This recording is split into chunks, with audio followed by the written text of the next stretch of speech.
पार्थाय प्रतिबोधिताम् भगवता नारायणेन स्वयं व्यासेन ग्रथिताम् पुराणमुनिना मध्ये महाभारतम्।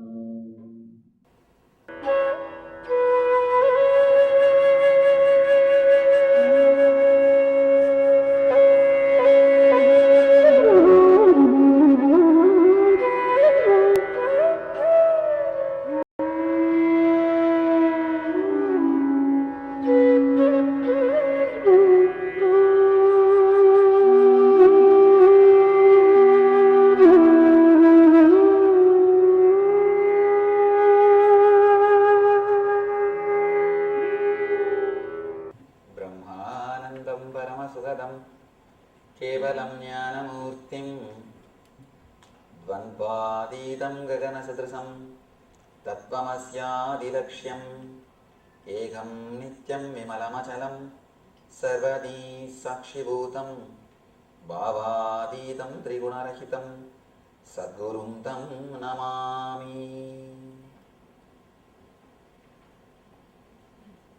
पार्थाय प्रतिबोधिताम्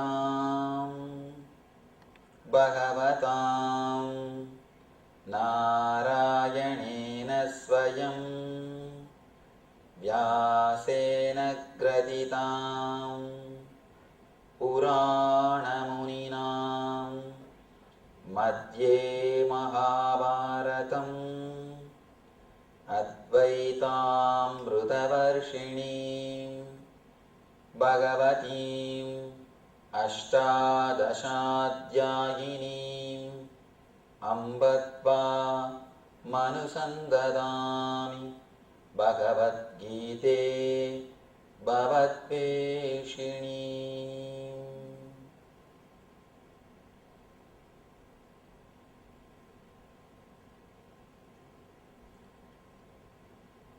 वसुदेवसुतं देवं कंसचानूरमर्दनं देवकी परमानन्दं कृष्णं वन्दे जगद्गुरुम्।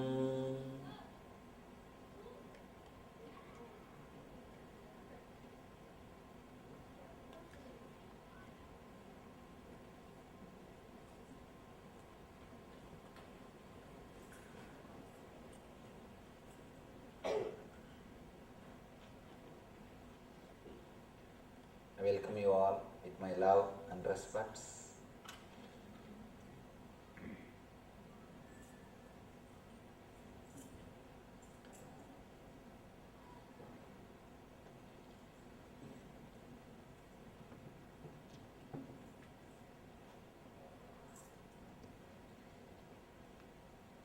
Today, in this chapter,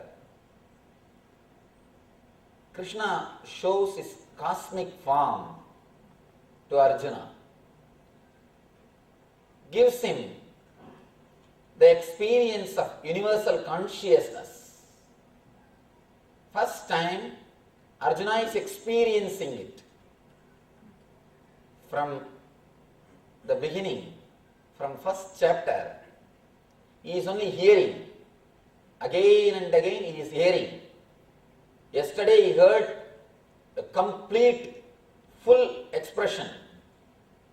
He says, Krishna declares how he is present in every level, how he is in every way.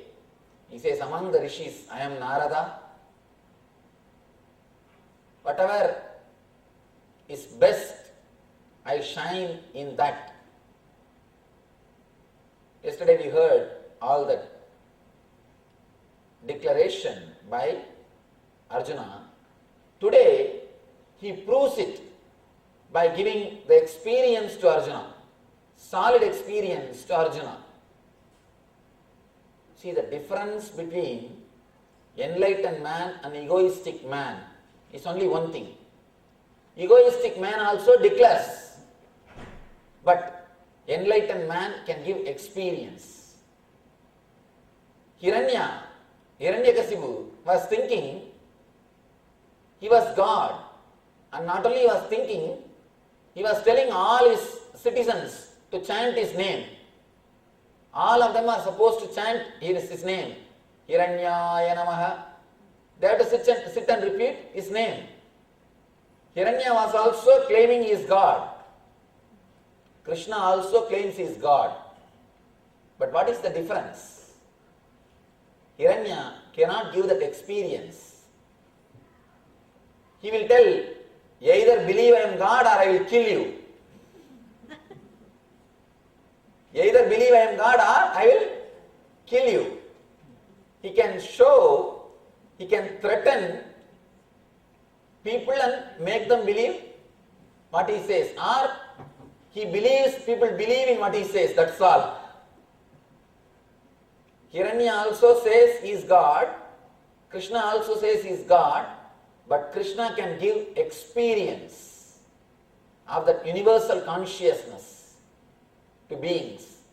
That is where an enlightened being and an egoistic being, both of them differ. How to find out whether somebody is enlightened or just egoistic? This is the scale. This is the scale. If he can give experience, if he can play with energy, then whatever comes through him, comes from him, is truth.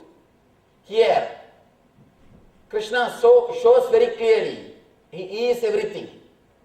And beautiful chapter, this whole chapter, such wonderful chapter. In Bhagavata there is a beautiful sloka. Tavakatamritam tapta jivanam kavibirididam kalmashavagam Shravana Mangalam Srimadadadam Bhuvigrunandide Buridajana. This is Gopika Gitam. Gopis, they sing, O Krishna, Tavakatamritam means your words and words about you. Katamritam. Words of immortality, words of nectar. Your words and words about you. On you and by you. Both Tapta Jivanam, Kavibirididam, Kalmashabhagam, Shravana Mangalam, Srimadadatam. Shravana Mangalam, just by listening, it creates auspiciousness in us. Shravana Mangalam, Srimadadatam, Bhuvigrunandide Buridajana. It is worshipped or expressed as the highest thing by the great rishis or by the great people, the people who experienced you. They again and again and again feel the joy by speaking about you, by repeating your words. Tavakatamritam tapta jivanam. They just rejuvenate our whole being. Kavibirididam kalmashabhagam. Shravana mangalam srimadadatam. Just by listening, it transports us to a different plane. If you fall in love with Krishna, if we have really started enjoying his words, this is the chapter to enjoy. Here, he is not giving any teaching, no teachings. This whole chapter, practically no teachings is given. He doesn't say do this, do that, be like this, be like that. No. All the intellectual stuff is over. All do's and don'ts are over. The vidhi and nisheda is over. No more vidhi, no more nisheda. Straight away gives experience. He shows very clearly, I am everything. He shows clearly, Krishna explains, not explains, he just gives the experience of ultimate universal consciousness. He shows very clearly how he is present in the whole universe. And Arjuna experiences the whole universal consciousness. This whole chapter is pure experience. First thing we should understand, Is it possible to experience universal consciousness? That has to be understood. Next thing, what is the basic need to experience that? Third, when experience happens, what happens inside our being? These three we will understand from this chapter, and such wonderful possibility to experience the Krishna as the cosmic window. Yesterday he showed, he intellectually expressed, I am the ultimate. I can't say it is an intellectual expression, it is an expression given to a person who is deeply in love.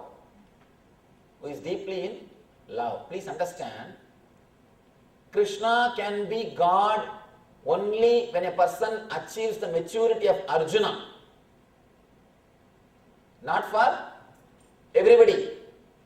That is why, as I was telling you, Krishna also declares the same thing, I am God. The truth should be declared only to a person who is qualified, mature. Only when you reach the level of Krishna, you experience the divinity of, only when you reach the level of Arjuna, you experience the divinity of Krishna. As I was telling you, when you deeply feel connected, even ordinary person looks like God, looks like divine. And Shiva says in Tantra, when you drop all your fantasies, you become Shiva and your wife becomes Uma. You reach the state of Shivatva and she reaches the state of Devi. It's a strange thing. How can you become enlightened with a normal life? Shiva says, live with your wife or husband, nothing wrong, but just drop the fantasies which you are carrying. When you live without fantasies, the other person looks like God. Be very clear, everybody is God, including you. But as long as you carry the frame or your own idea about God, you try to fix everybody into that frame. When they don't fix, you throw the person instead of frame. Now Shiva says, just throw the frame, you will see everybody as God. You will see everybody as divine. But what we do usually, we throw the person, not the frame. It is like cutting the leg for the shoe. Alter the shoe, not the leg. When you alter the shoe for the leg, you are intelligent. When you cut the leg for the shoe, you are doing the same thing in your life. You have an imagination, how your wife should be, how your son should be, how your daughter should be, how your brother should be. You try to fix everybody into that imagination, into that frame, and you suffocate them. You suffocate them, and they get suffocated and they try to run away from you. That is why every single moment the other always suffocates you. Other always suffocates you. Why do you need your space? Why do we need our space? Because the other suffocates us. The other person has got his own frame. He is trying to put us into that frame. If you don't fall in that frame, you are a little bit chiseled here and there. And little bit this side, little bit this side, little bit this side. You are cut, chiseled, and small pieces are removed from you. That's what we are doing. Continuously we chisel the other person. Shiva says, when you are deeply connected with the other person, as he is, as she is, when you accept the other person as he is or as she is, immediately the other person, you feel like God. You feel such a deep divine relationship. You feel the other person is divine. First thing for that, you need to accept yourself as you are. You need to accept you as you are. Only then you can accept the other person as he is. Then naturally you experience a deep divine connection. And one more thing, when you continuously chisel, never think you will end your job. Never think you will end your job. You can never be happy chiseling the outer. You can be happy only by dropping your image. A small story. I always tell this story. One guy presents a new puppy dog to his friend at the time of marriage. After 3 months, he comes to his house and asks, how is your marriage going on? How do you feel? What's the change you feel in your life? This guy says, nothing much, a small change. In the beginning, 3 months ago, the puppy which you presented to me, that used to bark at me, and wife will bring newspaper early morning. Now, early morning, puppy brings newspaper, she barks at me, that's all. Earlier, puppy will bring newspaper and earlier she will bring newspaper, puppy will bark. Now, puppy brings newspaper, she barks. When you try to chisel, continuously bark, but nothing happens. Nothing solid happens in our being and in other being. When you accept the other person, he looks like God.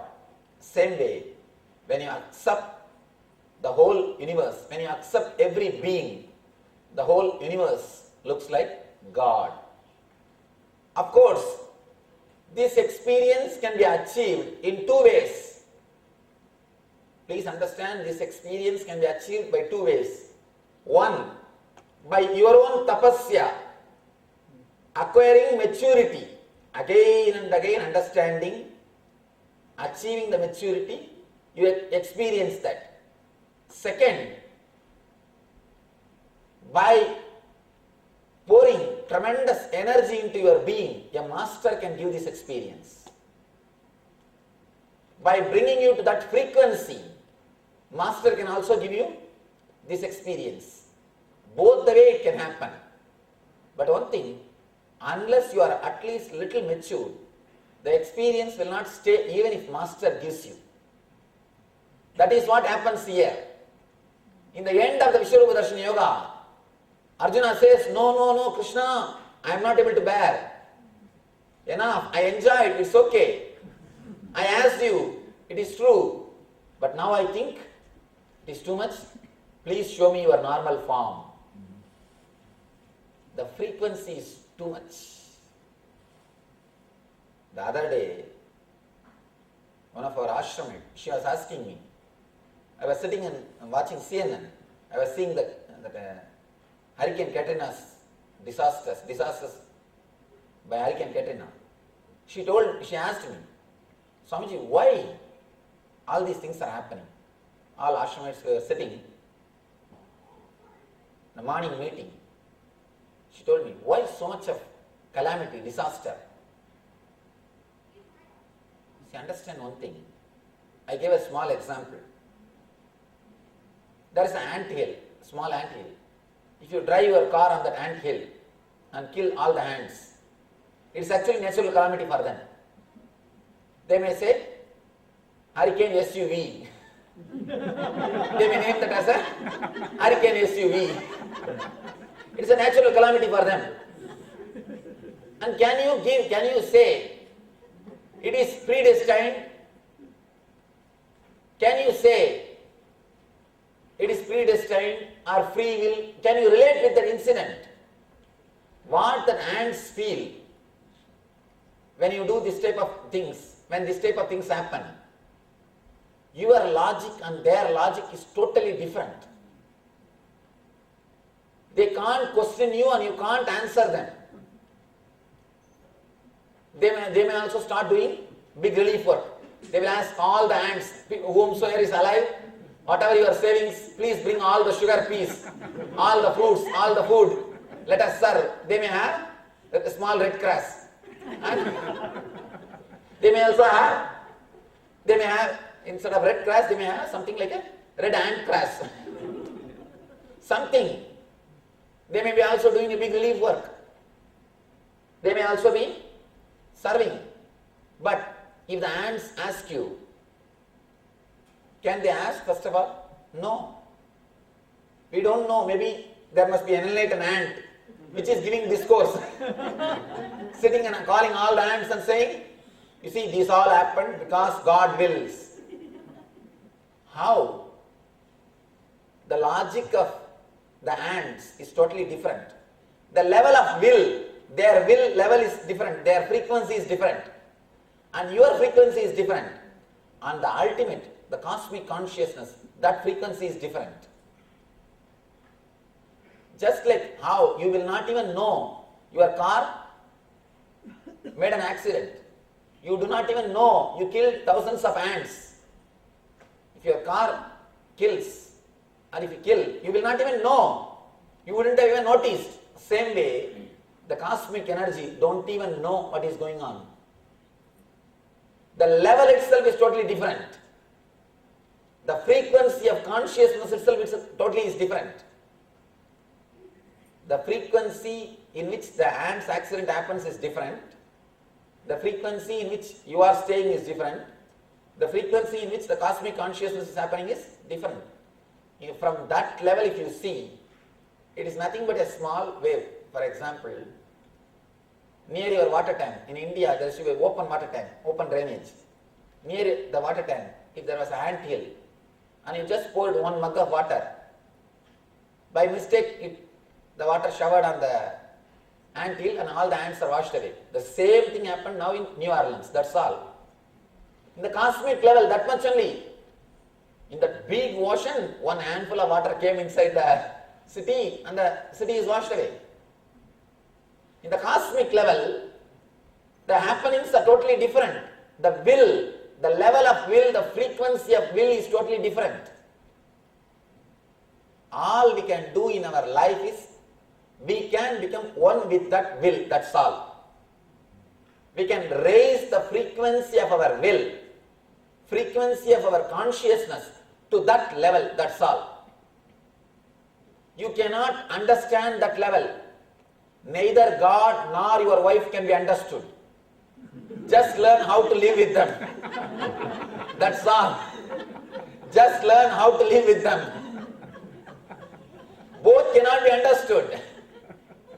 And the more you try, more you are in trouble. Of course, when I say wife, I mean husband also. Both cannot be understood. You cannot understand. You see, ants cannot question and understand why you did that, why you poured one mug water on their hill, on their house. They can neither ask you nor you can explain to them, because their level of logic is different. The very frequency level is different, and your frequency level is different. And that universal consciousness, that frequency level is different.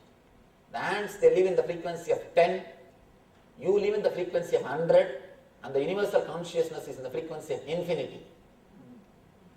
All you can do in the life is raise your frequency of consciousness to that level and experience it. Raise your will to that level and experience it. That's all. Nothing else can be done. Logically, nothing can be done. The more you try to understand, more confusion. Please understand, whomsoever promises you that they will give you logical solution, or they will make you understand about all these problems, be very clear, he is cheating you.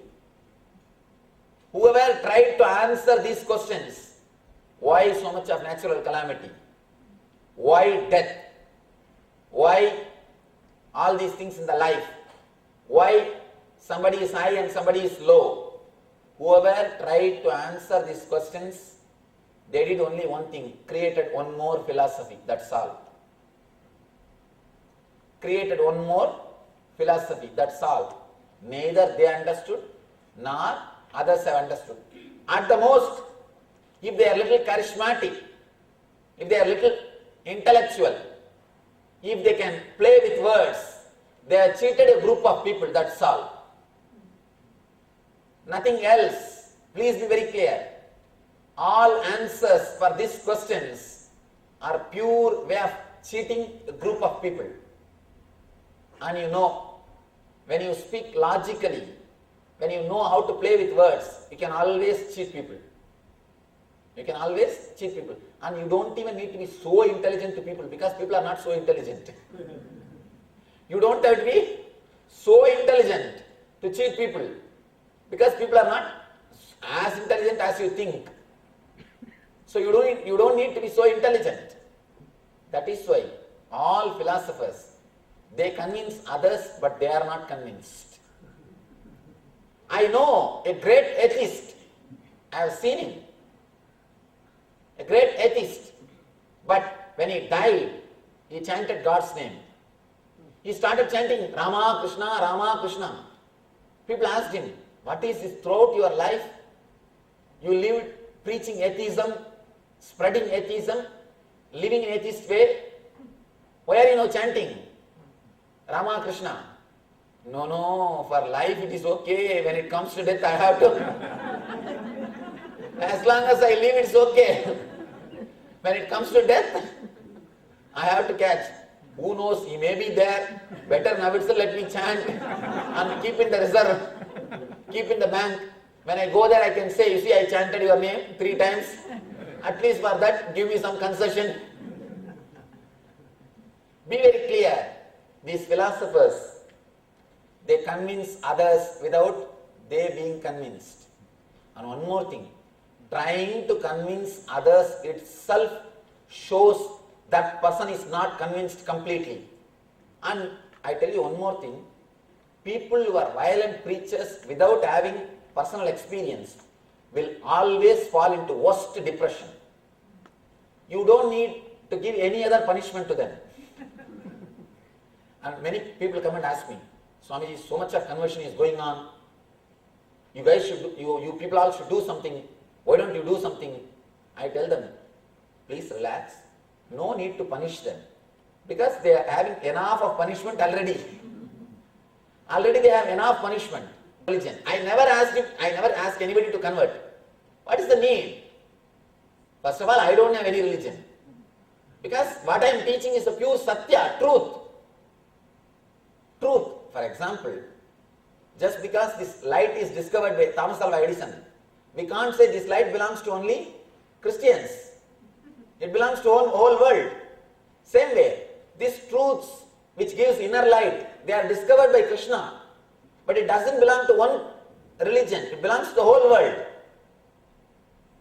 Just like a light, it belongs to the whole world. So I never ask people to convert. What's the need? There is no need. Just understand the truth. Live your life happily. Live your life intensely. That's all. We never believe in conversion. But there are people violent, continuously converting. And this preacher, he somehow fell into depression. Because when you don't have experience and just preach, how long you can do? He fell in depression. Somehow he heard about me, and secret way, without any public, when nobody is there, privately he wanted to come and meet me. I said, all right, after all, he wants to meet, give appointment. He came and he opened up and spoke everything. That's anyhow, I wanted to maintain the privacy, that's why I don't want to tell the name. He's a very popular preacher. And after having the healing and 2-3 days he was regular, he came and he felt better, a lot better, and he had the healing. He came out of the depression. Then slowly I asked him, why do you preach so violently?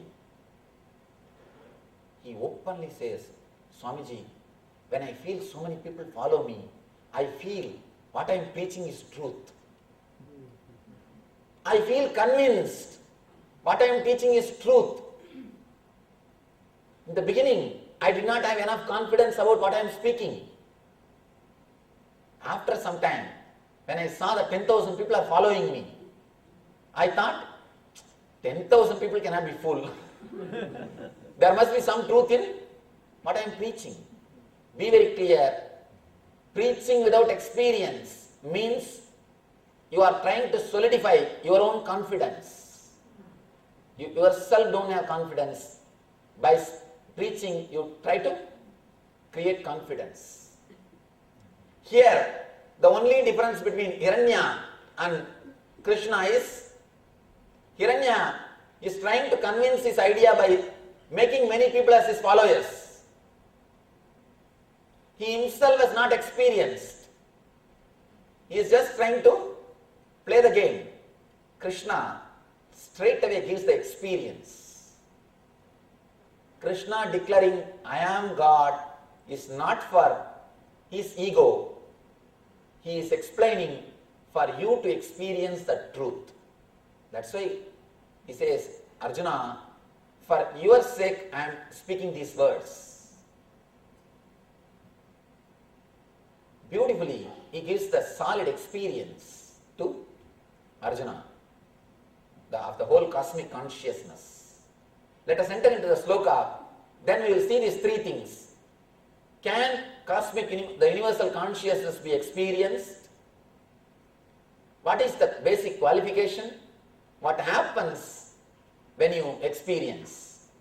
These three are explained beautifully in this chapter. Krishna explains beautifully in this. Arjuna uvacha madanagrahaya paramam guhyam atyatma sanjitam yatva yoktam vasastena mohoyam vigato mama. Arjuna says, O Lord, by hearing the instruction you gave me about these most confidential spiritual truths and revealing your glory, I feel my illusion has disappeared. My illusion has been now dispelled. Next he says, Yevamedat yadatta tvamatmanam parameshwara drashtamichami te rupam aishwaram purushottama. Yevamedat yadatta tvamatmanam parameshwara drashtumichami te rupam aishwaram purushottama. O greatest of all personalities, Purushottama, man among men. Purushottama, O supreme form, though I see you here before me in actual position, as you describe, you are the universal consciousness. You are the ultimate. I wish to see you, how you have entered into this cosmic manifestation, how you express yourself in that ultimate form. I want to see that form of yours. First time he says, O Lord, reveal me your cosmic conscious form. Reveal me your cosmic consciousness. Now, Krishna is the cosmic window. Yesterday he showed, I am ultimate. Now he gives the experience of cosmic consciousness. He is the cosmic window. Through him, Arjuna is able to see the cosmic energy. The next sloka, Manyase yadi chakyam maya trashtumidi prabho yogeshwara tado me tvam darshayatmanam avyayam. Manyase yadi chakyam maya drashtumidi prabho yogeshwara tado me tvam darshayam atmanam avyayam. Darshayatmanam avyayam. If you think that I am able to behold your cosmic form, O my Lord, O Master of my being, O Master of all mystic power, then kindly show me that your cosmic form, universal self.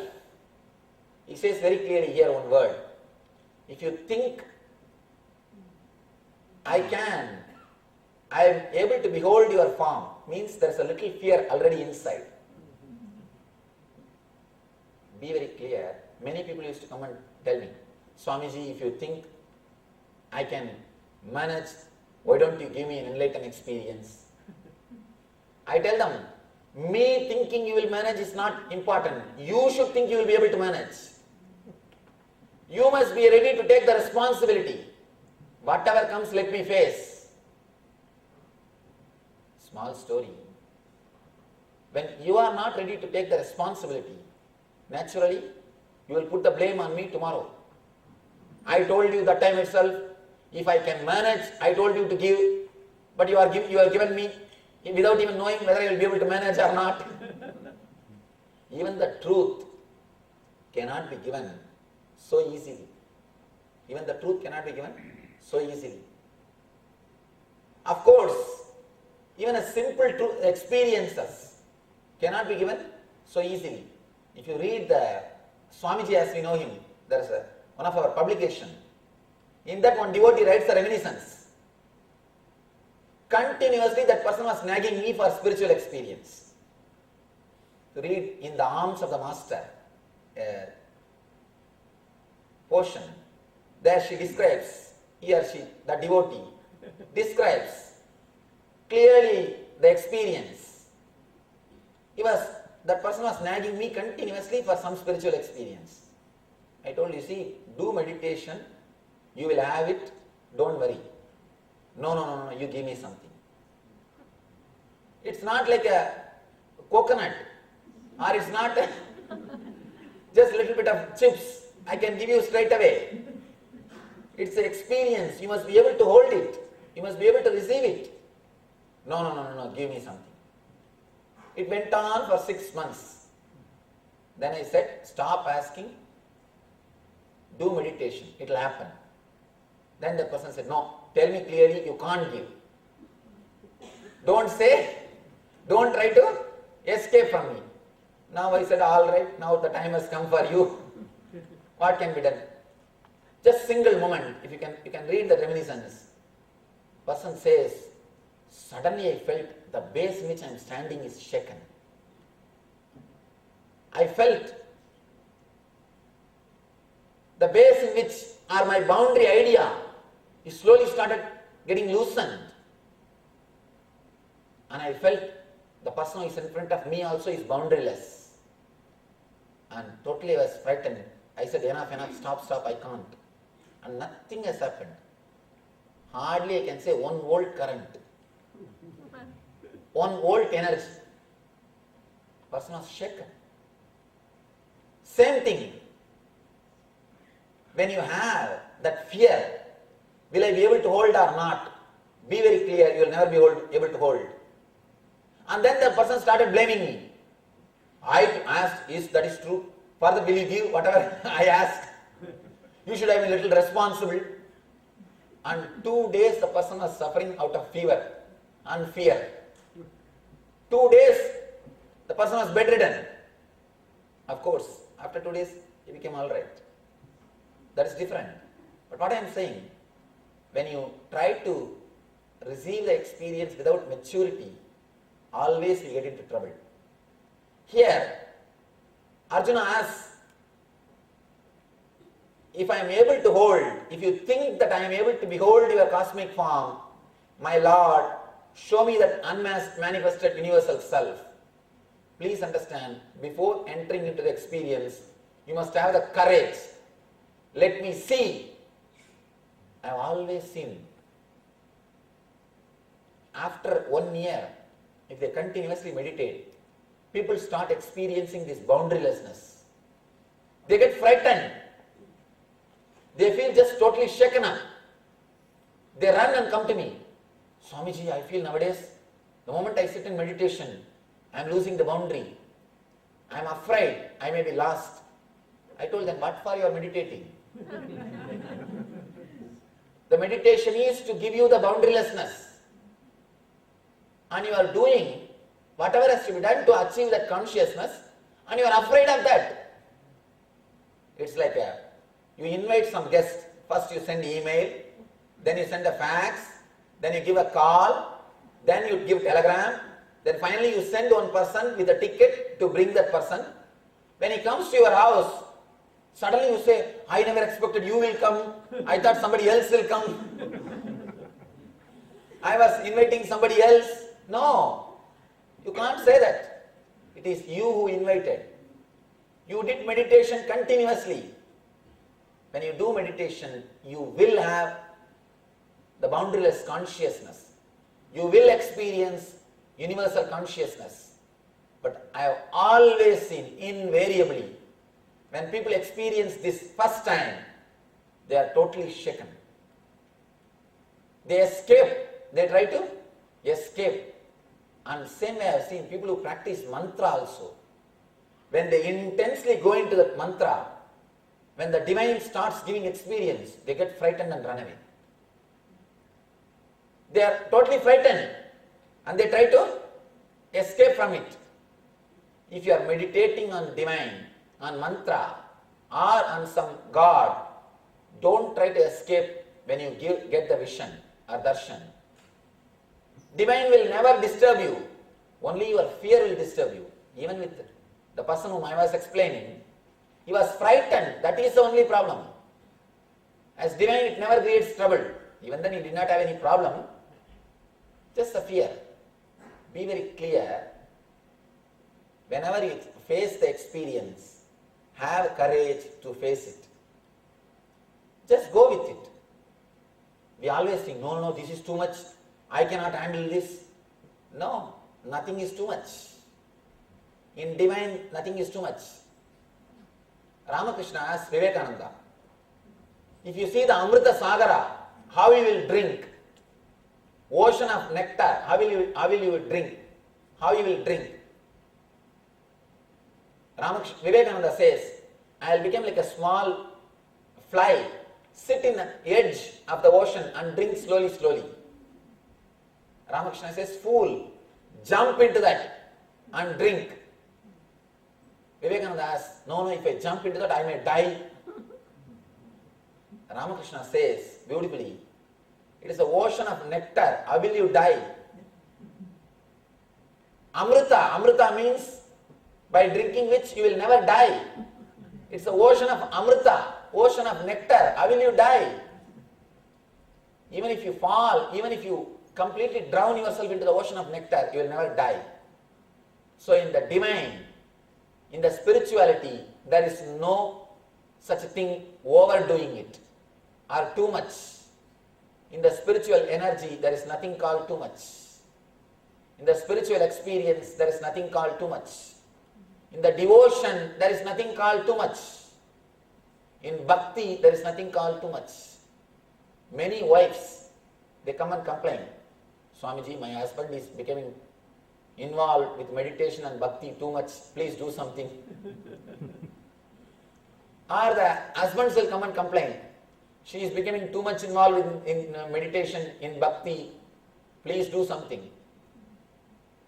Please be very clear, if somebody is too much involved in the world, only then they need treatment. Of course, that I don't have to give, naturally they will be taken to psychiatric doctor. When somebody is too much involved in God, bhakti, nothing is wrong. There is no too much in divine. There is no too much in bliss. Be very clear, there is no too much in spirituality.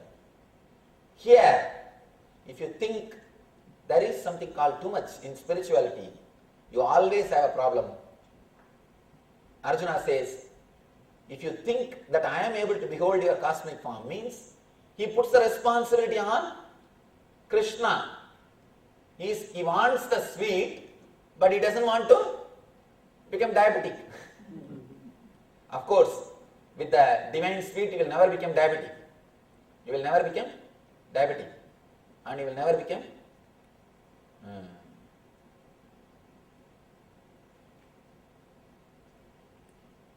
diseased. Let me tell you one small story. It's truth. I was taken by one of our devotees to Melakote, where Ramanuja lived.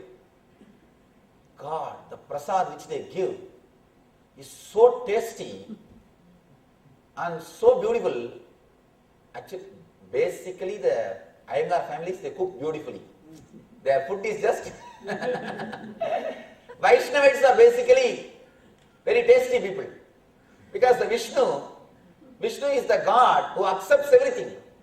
And he is the Lord of Lakshmi. And not like Shiva sitting in Smashana and eating whatever you get by begging and eating. Not like Shiva. Shiva is poor guy and wears some little Rudraksha and snakes are the pet animals. And that old bull, that is the Vahana. And the Smashan is the place where he lives. And simple that Smashan Basma is the cosmetic powder. And nothing much. But Vishnu is the Lord, King. So, naturally the Vishnu Bhaktas also will have the same energy. They will nicely cook. And so much of sweet. The intensity of sweet in that sweet is so much. I asked, do you make only for 1 or 2 days or every day? They said, Swamiji, not only we make this every day, the whole village is given this food.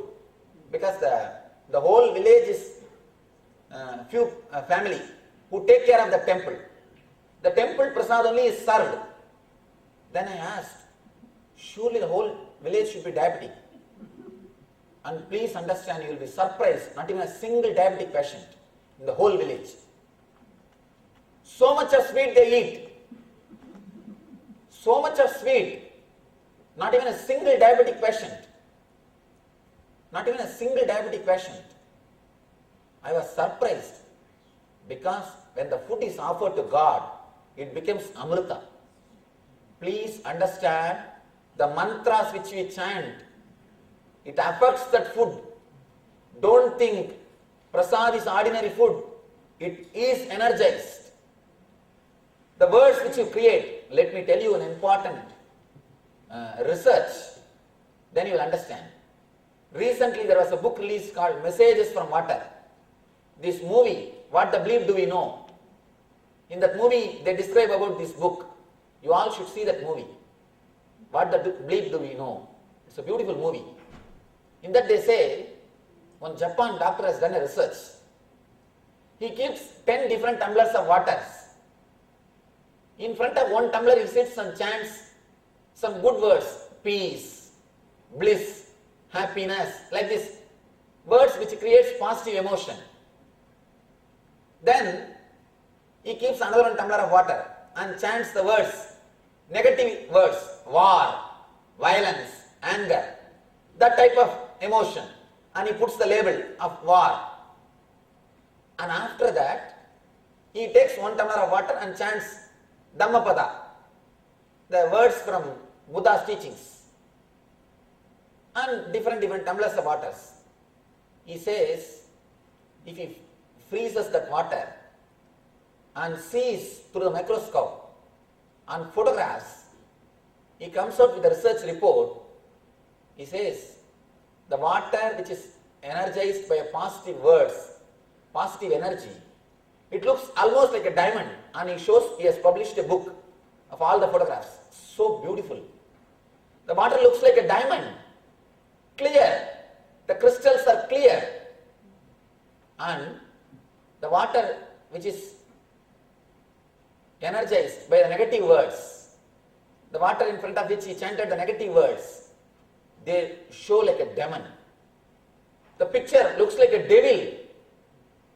And the water energized by Dhammapada, it looks so peaceful, so calm, and not once or twice. Understand, 300 researches he has done and proved your thoughts affect the water which is in front of you.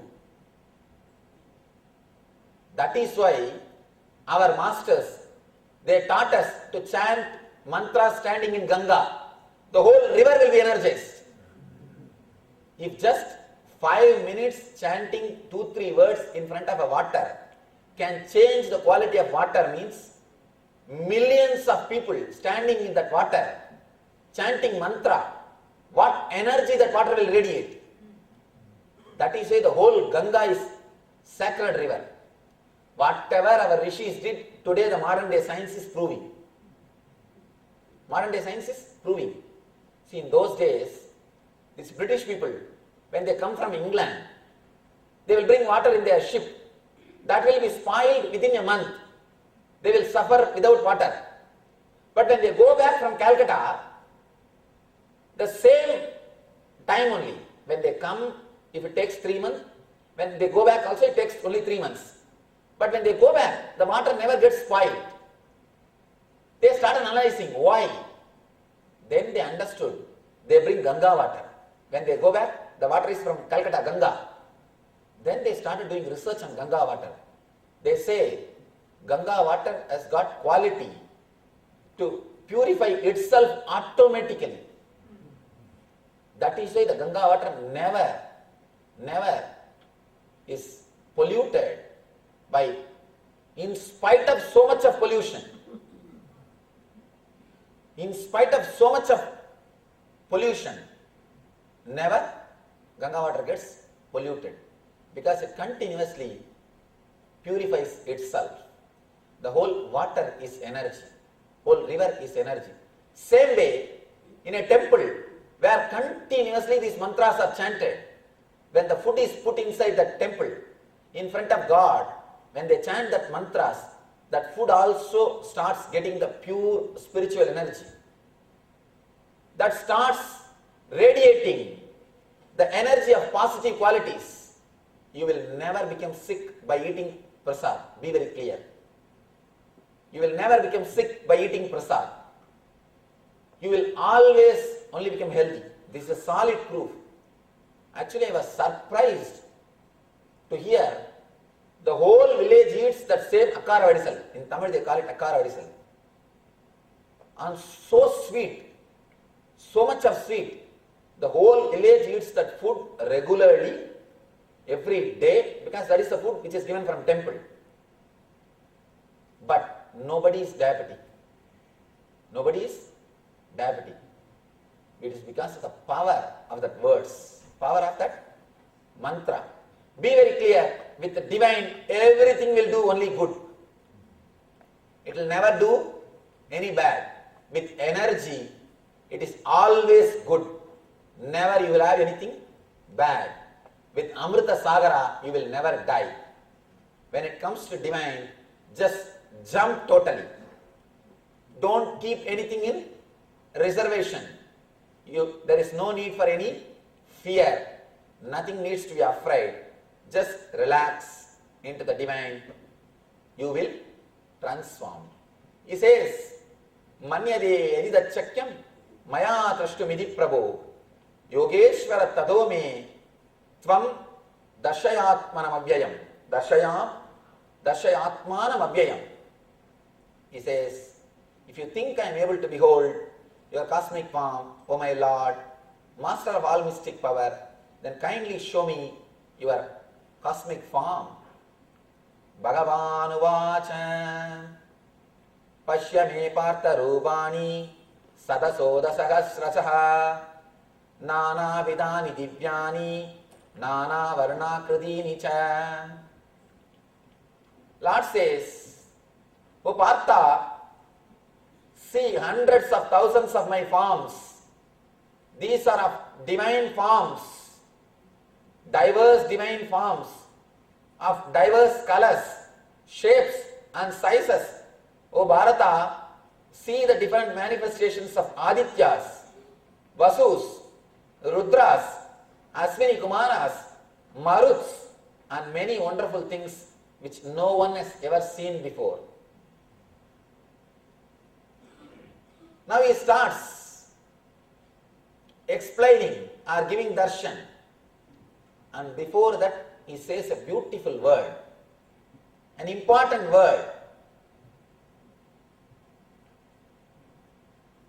He says, O Arjuna, you cannot see my form by your ordinary eyes. You have to see only with the Divya Netra, means the third eye, divine eye.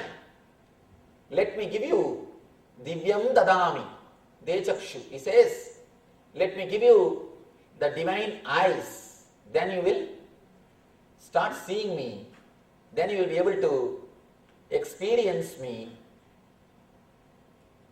From this sloka, he starts giving the Vishwarupa Darshana. I think from this sloka, the whole thing is a continuity. It has to be understood as one part or one sloka. The whole thing is a single sloka. This whole chapter is a single sloka. Because the whole chapter explains the darshan, Vishwarupa